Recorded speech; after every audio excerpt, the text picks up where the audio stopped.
Sir नमस्कार। नमस्कार sir. Sir क्या नाम है आपका? रामजी लाल है सर। रामजी लाल जी कहाँ से आए हैं आप? झोलंदा से आए हैं सर। तहसील मलान डूंगर है, जिला सभा माधोपुर है सर। सर संत रामपाल जी महाराज जी की शरण में आने से पहले आप क्या भक्ति साधना करते थे? देवी देवताओं की करते थे सर। बाबा रामदेव जी महाराज की ज़्यादातर करते थे हम। हमारे समाजों में उनको ज़्यादा मानते थे। बालाजी, भैरव जी, माता जी, इनको सबको पूजते थे। शंकर भगवान को भी पूजते थे, लेकिन हमारे घर में हानि हुई, बीमारी हुई तो क्या हानि हुई आपको? हमारे साहब जैसे हम किसी से बकरी भी लेके आते थे तो 11 महीने रहती थी, 12वां में तो ख़त्म ही हो जाती थी। गाय होती थी तो गाय भी ख़त्म हो जाती थी, भैंस होती थी भैंस भी ख़त्म हो जाती थी। हमारे जानवर भी हम दूध नहीं पी सकते थे अच्छी तरह से, सारे मर जाते थे। बच्चे पहले हमारे एक घरवाली लेके आए, शादी करी तो घरवाली भी ख़त्म होगी। ऊपरली बीमारियों से कहते हैं भाई तुम तो इलाज कराओ इलाज कराओ, इलाज कराते कराते भी वो तो ख़त्म होगी। फिर दूसरी शादी करी तो उसके भी बच्चे हुए, वो भी ख़त्म हो गए, वो भी नहीं जी पाए। फिर बाद में सारे देवी देवताओं को करते करते परेशान हो गए। जब एक दिन टीवी देख रहे थे चैनल पे, फिर उस पे साहब देखा तो सफ़ेद बालन में ये दिखाई दिए बाबा की तरह, जैसे बड़ा आदमी की तरह। तो उनमें नाम पढ़ा तो संत रामपाल जी दिखाई दिया, भाई संत रामपाल जी महाराज है साहब। तो उनको देखते देखते उनके इंटरव्यू में आते हैं, बाद में आते हैं, वो सत्संग के बाद में आते हैं। उनकी भाइयों की बात सुनी मैंने, तो उसमें ये हो कि भाई कोई किसी के रीढ़ की हड्डी टूट जाती है उसमें अच्छे का होता है, उसमें भी फ़ायदा है। किसी को ऊपर बीमारी होती है तो उसमें भी फ़ायदा होता है। हाथ पैर टूट जाते हैं उसमें भी फ़ायदा। मैंने सोचा मेरी घरवाले से तो भाई मगर अपन भी चलते हैं वहाँ और अपना भी फ़ायदा हो जाएगा। तो परेशान होकर फिर हम उधर गए।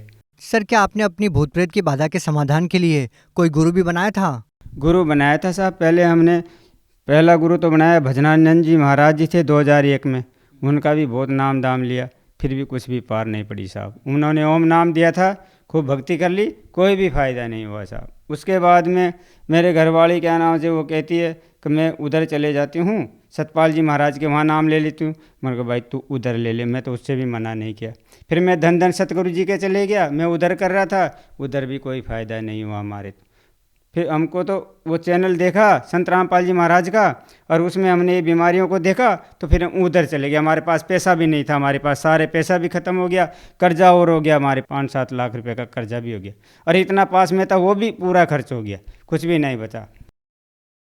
सर आपके जीवन में इतनी सारी परेशानियां थी, भूत प्रेत की बाधा से आपका पूरा परिवार परेशान था, तो फिर आपने संत रामपाल जी महाराज जी से नाम दीक्षा क्यों ली? हम टीवी पे देख रहे थे साहब। टीवी देखते देखते रात के 9 बजे से 11 बजे तक वो आए सत्संग। तो सत्संग में देखा तो संत रामपाल जी महाराज का था। उसमें कोई बता रहे थे पीछे जो आते हैं वो सत्संग के बाद में, तो कहा हमारी ये बीमारी है वो ख़त्म होगी। तो हमको तो ये फ़ायदा मिला कि भाई इसमें सारा फ़ायदा मिल रहा है, पैसा भी नहीं लग रहा है। तो मैंने कहा वहाँ चलो। तो उसमें से हमने एड्रेस लिया, कागज़ में उतारा और एड्रेस लेकर के हम तो उधर बात किया। तो हमको तो देखो बात करनी नहीं आती थी। उधर भगत भाई थे, वो सत साहब कह के बोलते थे, हम तो भूल गया सत साहब को। तो हम कहते भाई साहब हमारी ये बीमारी है ये बीमारी है। फिर ऐसे हम चले गए। उन्होंने बोला आप आ जाओ बरवाड़ा में, वहाँ संत रामपाल जी महाराज का आश्रम था। और हमको तो वो रेलवे स्टेशन पे गया, वहाँ जाते ही गाड़ियाँ मिली बहुत सारी, और कहते भाई आ जाओ संत रामपाल जी महाराज के चलने वाले सब आ जाओ। जो छोटी छोटी कारें भी थी, बड़ी बस भी थी, तो बहुत ही आदमी भरे रेलवे स्टेशन से। हमसे तो कोई पैसा ही नहीं लिया, वहाँ आश्रम पे ले जाके छोड़ दिया। हमने सोचा भाई पैसे लेंगे, एक भी रुपया नहीं लिया, हम तो उतर गए। तो हमारे घरवाले भी थे, मैं भी था। शुरुआत में हम दोनों ही गए थे साहब। तो अरे एक गांव में से था पास में, उसके भी कोई कैंसर की बीमारी हो रही थी, तो वो भी चले गए घरवाले को लेके उसके साथ में। तो 4 जीव गए थे हम।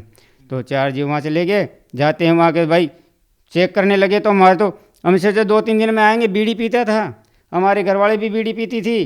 तो 4-4 5-5 बंडल और माचिया धर लेगी। तो वहाँ जा कर के बाहर ढोल रखा था, लेन लगा दी आदमियों के अलग और औरतों के अलग। तो हमारा तो सामान जेवा सब चेक करी, बोले ये सारी बीड़ी माची यहाँ निकाल दो, जो चलम है जो तम्बाकू पीते हैं सब बाहर निकालो और इसमें डाल दो। तो हमने सोचा थोड़ा बहुत तो छुपा लेते हैं, बैग में रख लिया और बाहर की तो हमने डाल दी। तो बैग भी आगे जाके चेक किया तो उनका भी निकाल करके उनको भी सबको डाल दिया, कुछ भी नहीं सोडा साहब हमारे पास। तो हमने सोचा अब क्या पियेंगे भाई। अंदर गया तो बोले भाई तुम्हारा फार्म भरवाओ। फार्म भरवाया। मैंने कहा साहब हमारे तो ऐसे ऐसे बीमारी है। तो बोले सब मिट जाएगी, बीमारी की चिंता मत करो, ये नाम तो आपको अच्छी मुक्ति पाने के लिए दिया जाता है। फिर वहाँ देखा साहब, वहाँ ताव भाव देखा तो आश्रम में अंदर देखा तो बहुत भक्त भाई वे बहनेर सारे भाई सब थे, बहुत थे।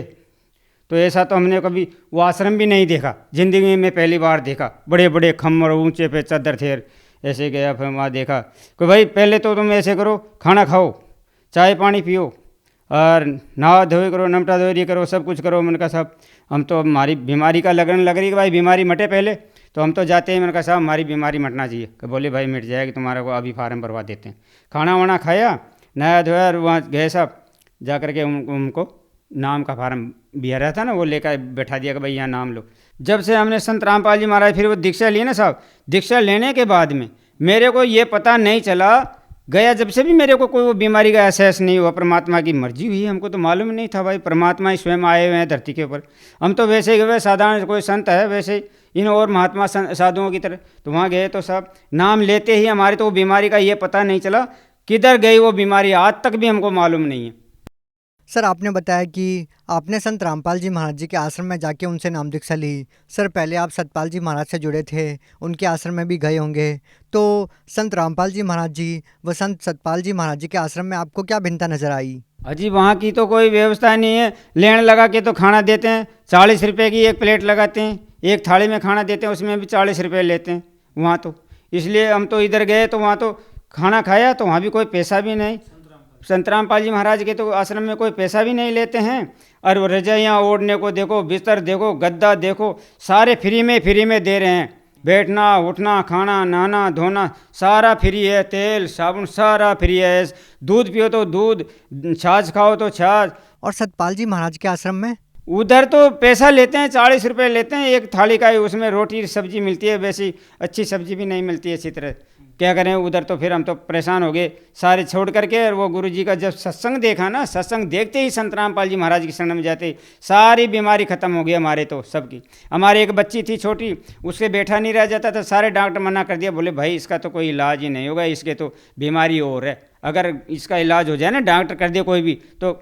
और यहाँ हमारे सवाई माधोपुर में थे, वो डॉक्टर मना कर दिया, बोले कहीं भी ले जाओ, दिल्ली बम्बई कहीं भी चले जाओ, आपका कोई इलाज नहीं होगा इसका। फिर एक पीर बाबा का स्थान था, वहाँ गए तो उस पर भी कुछ भी नहीं हुआ। हम कोटा चले गए, कोई बोले भाई कोटा जाओ पीर बाबा के, वहाँ बोले अब्बास समलदारा बाबा महल, वो अब्बास समलदारा मौला अली शहजादी जन्म शहजादी सकीना बीबी फातिमा मेहंदी कुआड़ी उनका स्थान है, और वहाँ पे चूल जलती, होली को 8 दिन रहे, वहाँ भी कोई फ़ायदा नहीं हुआ हमारा, तो वहाँ से भी आ गए सब। क्या संत रामपाल जी महाराज जी के आश्रम में जाने के बाद आपकी बेटी को भी आराम मिला? हमारे बच्ची को चारों तरफ गुदड़ी लगा करके ऐसे बिठाते थे, जब बैठी रहती थी ना गिर जाती थी, बैठी भी नहीं रहती थी। संत रामपाल जी महाराज के जाने से नाम दीक्षा लेने के बाद में वो बैठी भी रहने लगी, फिर खड़ी होगी, चलने भी लगी, घूमने फिरने भी लगी, थोड़ा थोड़ा वजन में पीछे हाथ था उसका ऐसे, वो भी आगे आ गया। आज संत रामपाल जी महाराज ने, गुरु महाराज ने ऐसे दया करी हमारे ऊपर, परमात्मा ने, जो आज हमको बर्बादी से भी रोक दिया और बच्ची का हाथ भी सीधा हो गया, 8वीं पास भी कर ली है। गुरु जी की शरण में जाने के बाद में संत रामपाल जी महाराज ने ऐसी दिया करी हमारे ऊपर, हमको बर्बादी से भी रोक दिया, पैसा भी खर्च नहीं होता। नहीं तो पहले हमारे साथ में ऐसा हो गया था, जो सुबह का सुबह शाम को शाम खाना भी भारी पड़ गया था हमको, कहाँ से पैसा ले, बहुत बर्बाद हो गया था, हमारी जमी बक जाए ना तब भी पैसा हमारा नहीं चुकता। आज परमात्मा की ऐसी दया है संत रामपाल जी महाराज की, जो हमारा पैसा भी लग गया धीरे धीरे। पैसे वालों ने भी कह दिया भाई तुम तो ऐसे करो, हमको तो बना ब्याजू दे दो, हमको तो बना ब्याजू दे दो। गुरुजी ने ऐसे दिया करी, जो सब बना ब्याजू ले लिया, किसी ने काम करवा लिया, कैसे उतरवा लिया सबने पैसा, एक कर्जे से मुक्त करवा दिया। परमात्मा ने दया हुई गुरुजी संत रामपाल जी महाराज की, नहीं हम तो बर्बाद हो चुके थे। और सर जो भूत प्रेत की बाधा थी आपकी पत्नी को, क्या वो ठीक हुई? वो भूत प्रेत की समस्या इतनी थी कि लेटी लेटी डोलती थी, ये मान लो ऊपरली बीमारी थी, वो भी गुरुजी की शरण में जाने से, संत रामपाल जी महाराज शरण में जाने से, जिस दिन वो नाम लिया जिस टाइम पे, उस टाइम से बिल्कुल हल्का फुल्का शरीर हो गया। वो बीमारी पता नहीं कहाँ निकल के चले गई, जो आज तक देखने को नहीं आती थी। सर अक्सर हम सभी धर्मगुरुओं से सुनते आए हैं कि कर्म का फल तो भोगने से ही समाप्त होता है, तो संत रामपाल जी महाराज जी की शरण में जाने के बाद आपका रोग कैसे ठीक हो गया? वो कहते हैं भैया आपको ये तो भोगना ही पड़ेगा, ये तो बीमारियां हैं, मरेंगे तभी मिटेगी, ऐसे मिटेगी नहीं। अब जब संत रामपाल जी महाराज की शरण में गए तो सारा मिट गया। तो हम तो उनसे यही कहते हैं सभी भगत भाइयों से, भाई आ जाओ आ जाओ। अब 2-4 भगत भाई तो आ चुके हैं शरण में, लिया है, उनको कहा गुरु जी की तरफ से किताबें लेने के, भगत लोग भाई कहते थे भाई किताब ले जाओ सेवा किया करो। तो 2-4 भगत भाई तो हमारे गाँव से आ चुके हैं, उन्होंने बहुत परीक्षा ली मेरे से, किताब देखी और नाम सुना, अरे भाई तुम्हारे वो गुरु जी कैसे हैं संत रामपाल जी महाराज, क्या क्या फ़ायदा करते हैं। मैंने कहा भाई हमारे ऐसे ऐसे फ़ायदा कर दिए। अरे कि यार झूठ बोलता है। मैंने कहा भाई ये ज्ञान गंगा देखो, इसमें देखो ये लिखा हुआ है किताब के अंदर। अरे कहते वो हनुमान भगत जी के बोले ये रीढ़ की हड्डी टूट गई, उसके 1 इंच का छेका है, तो वो कैसे सही है क्या। मैंने कहा भाई आप बात करके देख लो।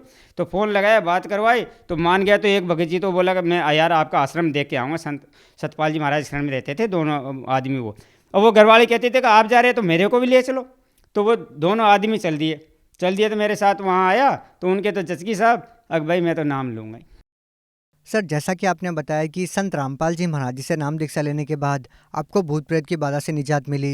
सर अगर कोई व्यक्ति भयंकर रोग से पीड़ित है तो क्या वो भी अगर संत रामपाल जी महाराज जी से नाम दीक्षा लेगा तो क्या आपकी तरह उनको भी लाभ मिलेगा?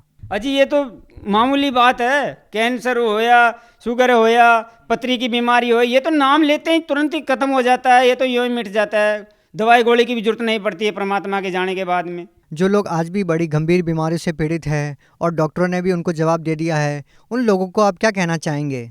हम तो सब भाइयों से हाथ जोड़ के निवेदन करते हैं, भाइयों सब संत रामपाल जी महाराज की शरण में आ जाओ, सारी बीमारी खत्म करवा लो, सारी बीमारियों से मुक्त हो जाएंगे। कोई पैसा नहीं लगेगा आपका, 1 रुपया भी नहीं लगेगा। जो कमाओ अपना पैसे का खाओ। यहाँ आश्रम में कोई 1 रुपया भी नहीं लेता है। सर संत रामपाल जी महाराज जी से नाम दीक्षा कैसे ली जा सकती है? संत रामपाल जी महाराज से नाम दीक्षा जब नीचे टीवी में पीली पट्टी आती है, शाम को 7:30 से 8:30 बजे तक 1 घंटा डेली आता है सत्संग, तो उसको देख करके और उसमें नंबर उतार करके वहाँ फ़ोन करके और वहाँ चले जाओ और वहाँ नाम दीक्षा ले सकते हैं। बहुत बहुत धन्यवाद। सत साहिब।